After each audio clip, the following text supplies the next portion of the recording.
Hey folks, how you doing? Welcome back. Getting everything together for the Northwest Overland Rally. So when you're watching this, I'm already going to be there. Actually having a good weekend. But I actually broke out the Wanaka. We're actually wrapping it back up again. The last couple of weeks we've actually had it stretched out and laid out here. We were airing it out. I wiped it down real good and clean. I had a little bit of smoke smell from a campfire from a few years ago. And haven't actually broken out the Wanaka in about 4 years now. Actually, it was 2021 or 2020 was the last time I actually used the Wanaka. But we still have it. It's working good.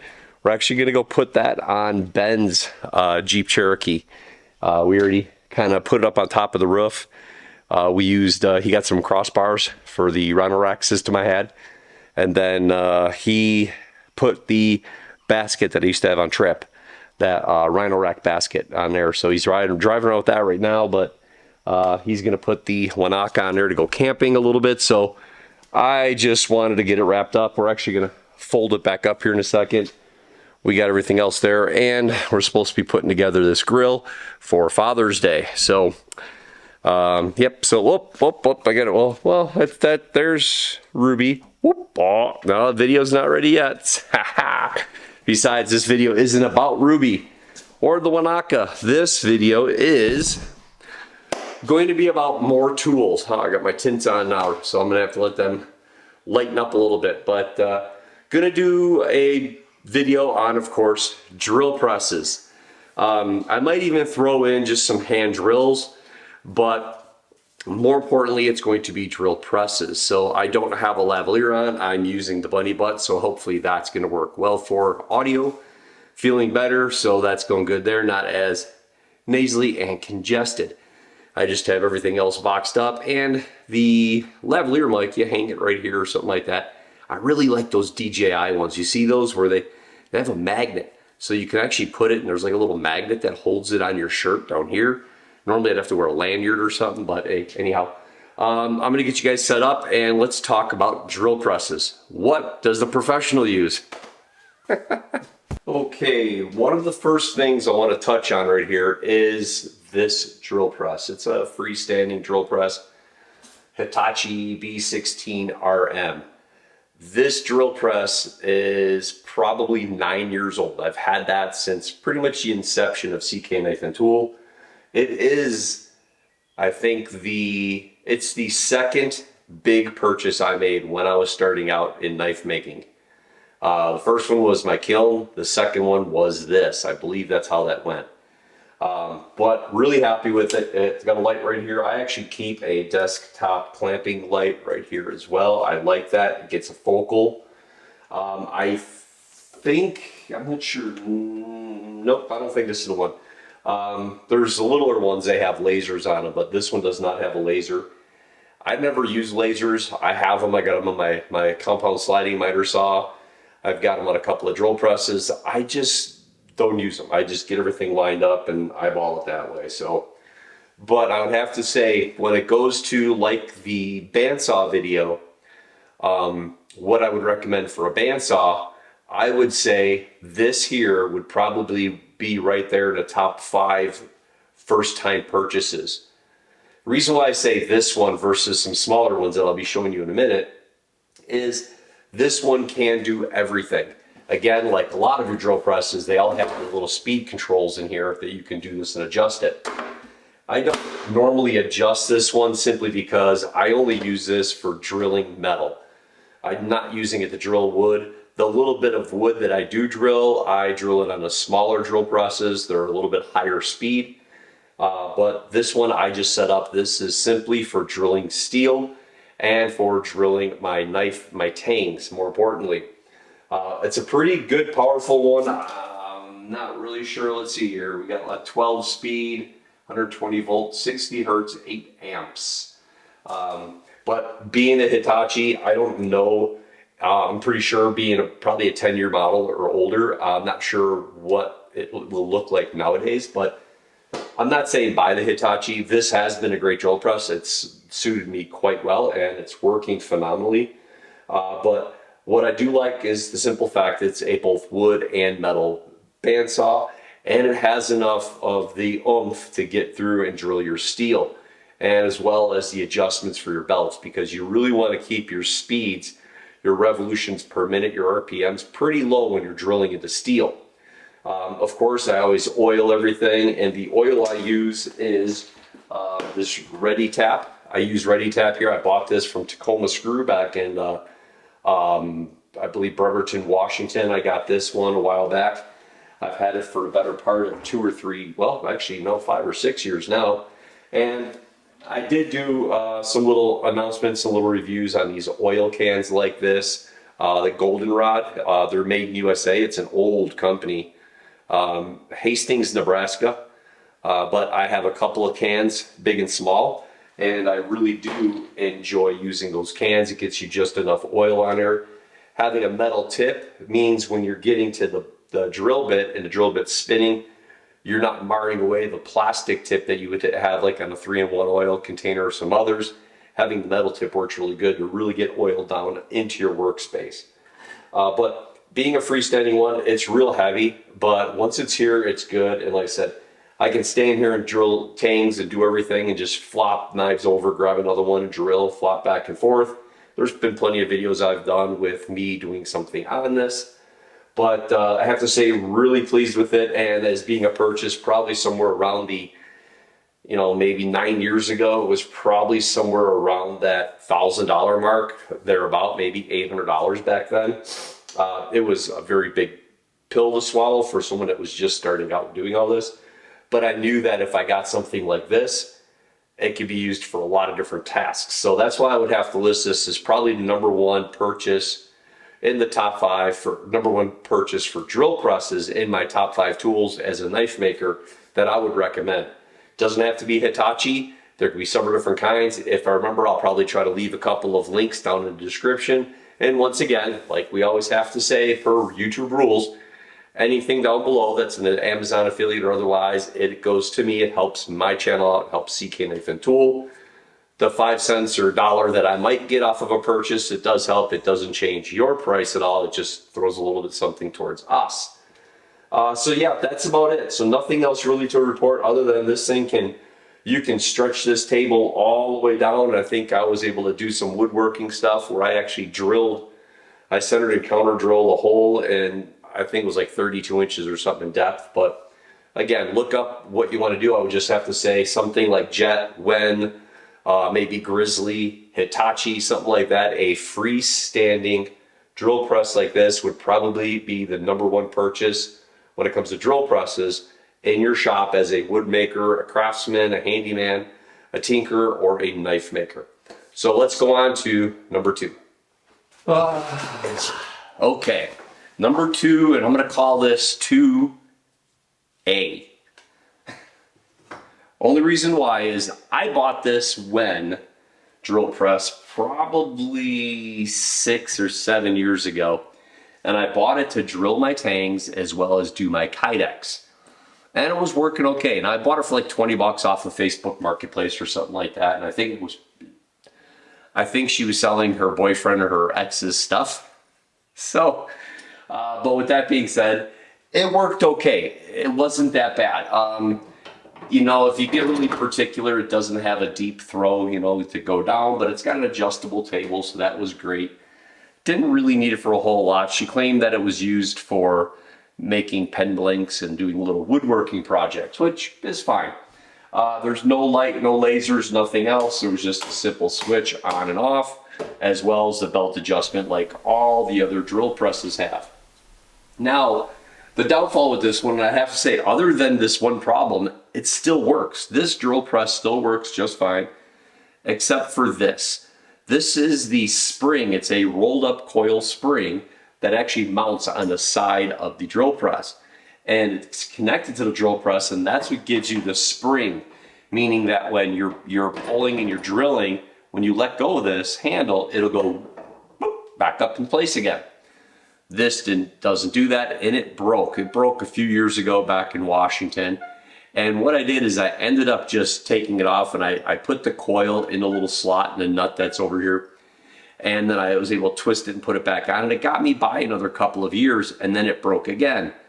Well, the spring is getting so tight and I can't get it in there and it's not seating properly.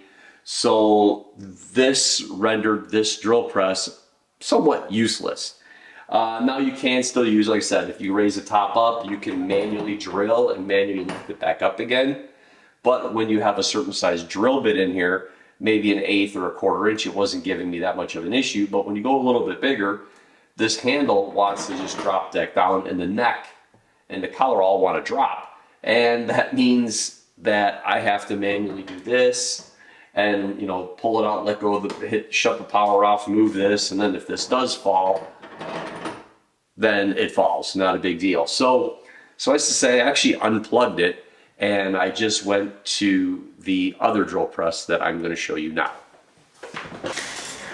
Okay, so we're going to do both of these at the exact same time. Now, as you see over here, I have my little work light, which actually is really nice. I like these. I got a couple of these from Menards.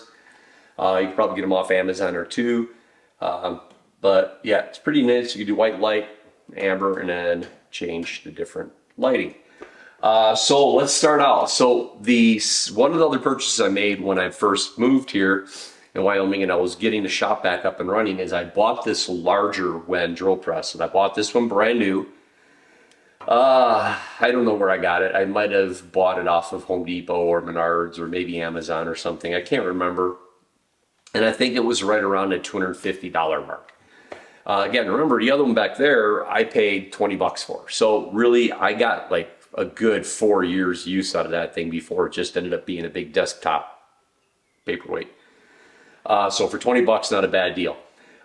So this one here, I paid about 250 bucks probably for it a few years back. And the reason why I bought this one is I wanted to buy this because it was a little bit bigger than that little one back there, because it sits on a table that's adjustable. And the reason why this is an adjustable table is because I had this set up for folks that were in wheelchairs. Folks that might have been smaller kids coming in here doing a family build, or people that might have been in a wheelchair, or at least might have to sit more than stand while working on a knife. I made this adjustable. I have this one out here for drill bits, for drill presses, and I have another one in there with a grinder on it in the grinding room. But getting back to this Wen, this has been working just fine. And the reason why I bought this was so somebody else can drill metal and wood. That's where I come into when I refer back to the Hitachi, saying that would be the first purchase I would make if you had a workshop of any sorts. I hold true with that because I bought this one, and this is supposed to be good for wood and metal. Now, will it do metal in my tangs? Yes. But when I start going to that 3/16 1/4 inch steel, it takes a little bit more finesse, and it takes a little bit longer to drill through the tangs because it is just a hair under power for doing something like that. Drilling aluminum, mild steel, even some 1/8 inch, it works fine. But again, I refer you back to the Hitachi and a larger freestanding one. Again, still, I think that's your best route. But going to this one, what I do with this now is I drill my tangs, or I drill my scales in my tank. Once the heat treat is completed, I'm getting ready to fit the scales. That's what I use this one for. And I also use this for doing kydex. I haven't touched any drill bits, but maybe I'll throw that in towards the end of this, so hang on, I'll show you what I use for drill bits. But I have to say, this is nice. This has a light that's right there on the switch here on the left. And then also on the left, there's a little laser down below here. And I don't, like I said, I don't use the lasers. I haven't aligned it or anything like that because I use the tip. Normally I set all of my holes with my steric punch, which I still have to this day. Phenomenal product. I'll get to that in a minute too. But I set them all, or I have them preset and drilled out. So when I come over here, it's not a big deal if I use it. With kydex, I have a special drill bit I use for doing kydex to make sure I'm centered. So I don't worry about the laser that much. It's neat, but I could care less if it was there or not.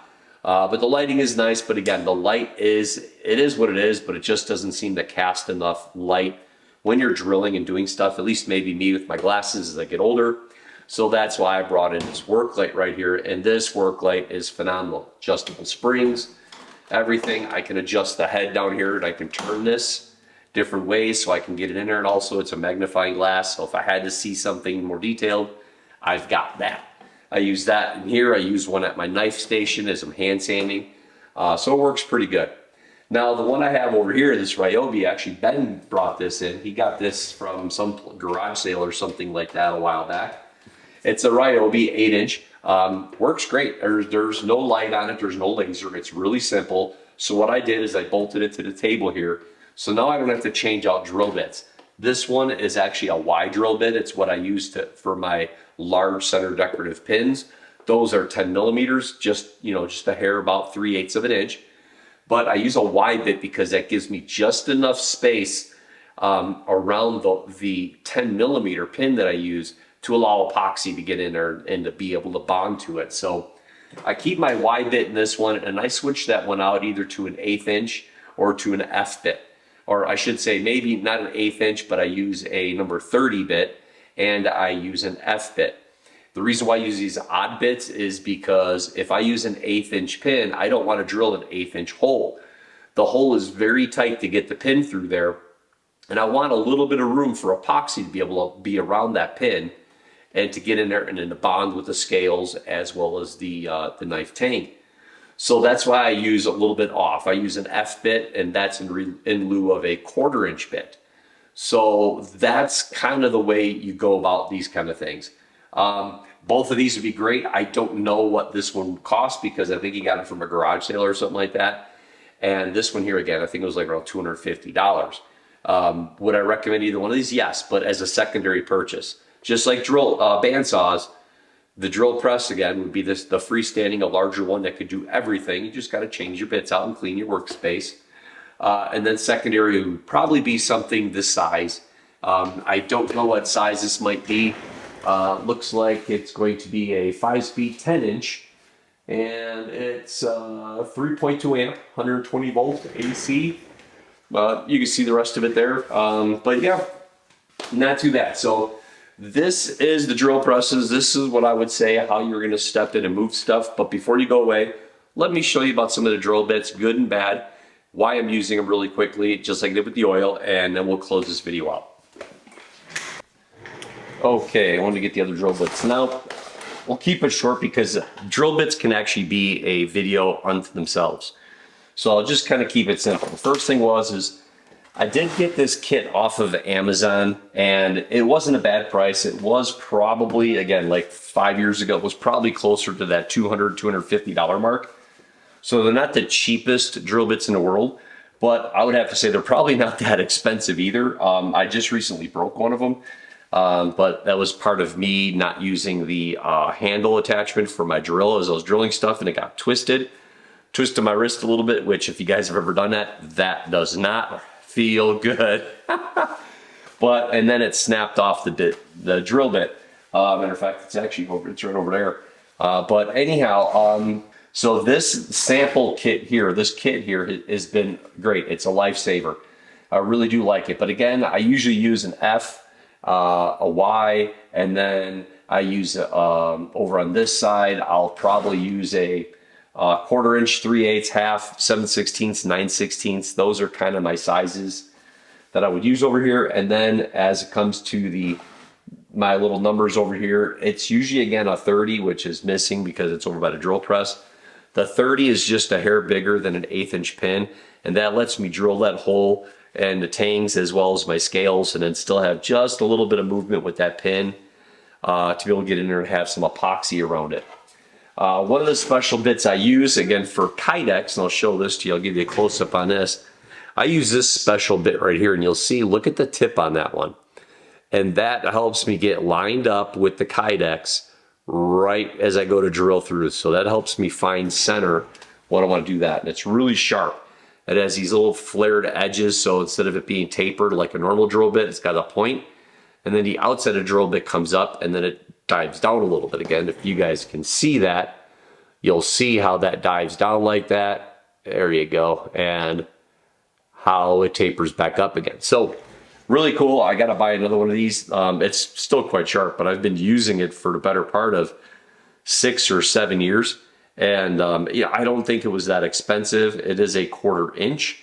I do have a tendency of saying that I really wish this was also an F-bit size, this style, because when I drill my kydex, the eyelets are almost exactly a 1/4 inch. And meaning that when I drill through the kydex, I have to, when I drill through it, I'll actually move the kydex up and down a little bit just to open the hole slightly larger than the eyelet so it goes in easier, because they are practically the same size. The outside diameter of this is practically the same diameter of an eyelet, if that makes sense.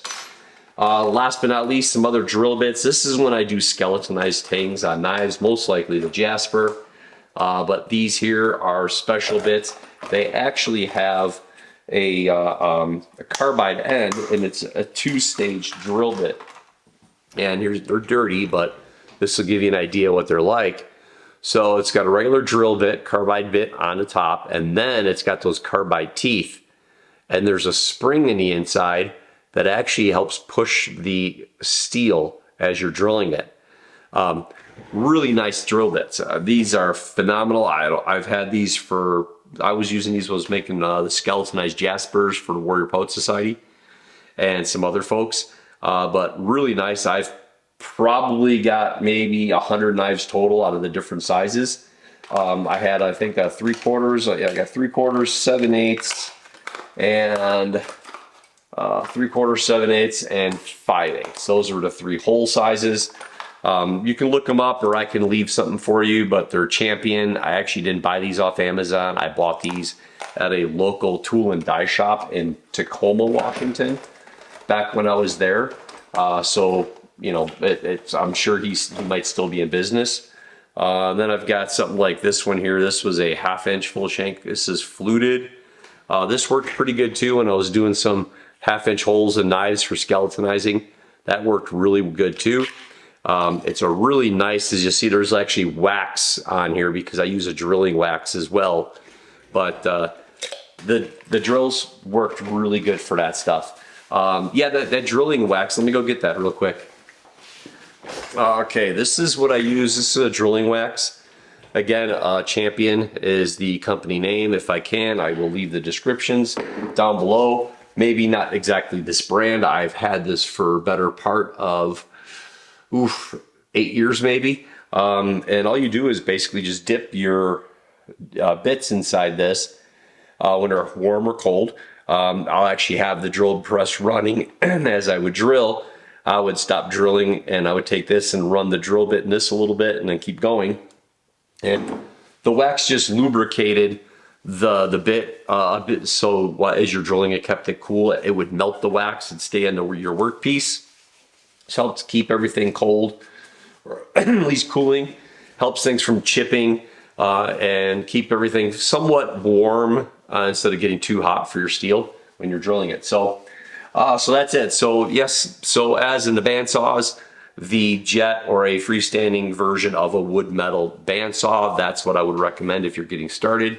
The Hitachi or a similar brand like that, standing for wood and metal too. Again, you can't go wrong if it has multiple purposes.